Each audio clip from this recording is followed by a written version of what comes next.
find several terms related to spherical mirrors. What are spherical mirrors?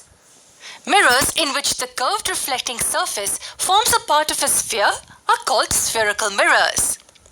Spherical mirrors can be of two types. One in which reflecting surface is curved inwards, they're called concave mirrors, and the others in which the reflecting surface is curved outwards, they're called convex mirrors. The center of the reflecting surface is called the pole. The center of a sphere of which they form a part is called the center of curvature. And the radius of that sphere is called the radius of curvature. CP here is the radius of curvature. Note that for a concave mirror, the center of curvature lies at the front of the reflecting surface, whereas for a convex mirror, it lies at the back of the reflecting surface. Okay, I also told you that the midpoint of CP is called the focal point of the respective mirror. The other name for it is principal focus. It's called so because it lies on the principal axis. Okay, let's just remove the convex mirror for a while and concentrate on the concave mirror for now. Now this focal point of a concave mirror is a little more than just a midpoint. It's also a point where all the rays of light parallel to each other as well as to the principal axis converge after reflection. Let's try to understand this statement in detail. Let's take the sun as our object. Why? Because I want only parallel rays of light to be incident on the mirror. And the rays of light from the sun can be considered to be almost parallel. But why? Being a sphere, sun emits light radially outwards. That is, rays of light travel outwards along the radius. But we know that the sun is at a very large distance away from the earth.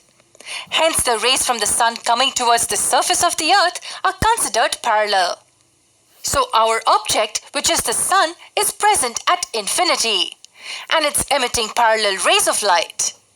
We know that all the rays of light after being incident on any surface will follow laws of reflection. We see that after reflection, each ray is indeed following those laws. Angle of incidence is equal to the angle of reflection. And all the three lie in the same plane. Where are they going after reflection? Well, they are all meeting each other at the principal focus. Yes, they are all converging at the principal focus. And this is where the image of an object is formed.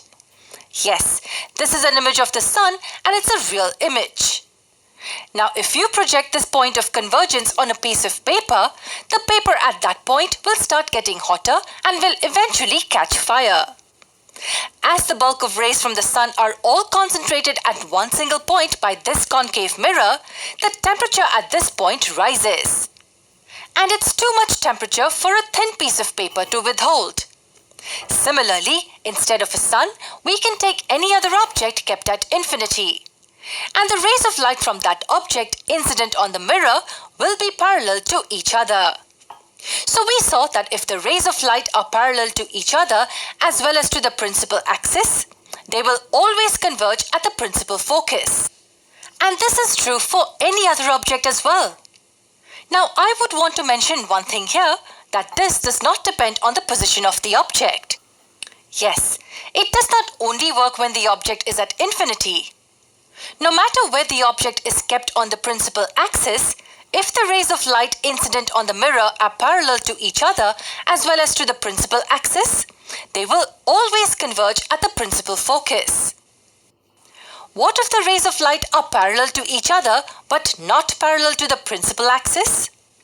Where will they go in that case? Let's find out what happens then. Suppose that the rays of light are incident on the mirror. As you can see, these rays are parallel to each other but not to the principal axis. These rays will be reflected in such a way such that the laws of reflection are obeyed. You see that here also all the rays are converging. But here the point of convergence is not the principal focus. Instead, it's a point above the principal axis.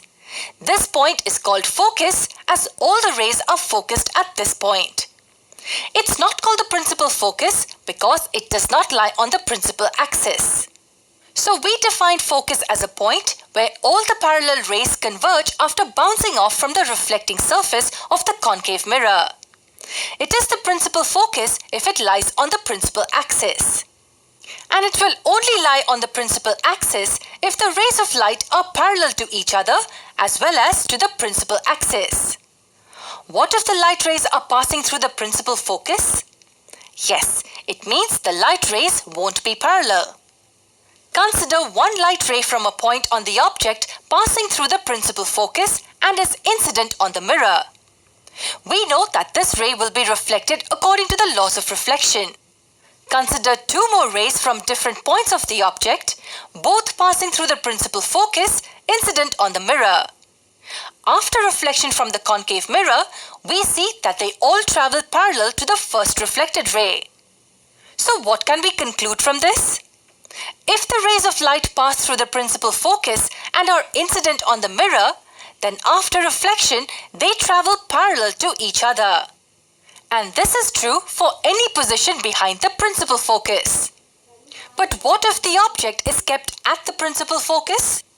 Well, in that case also, all the rays will travel parallel to each other after reflection.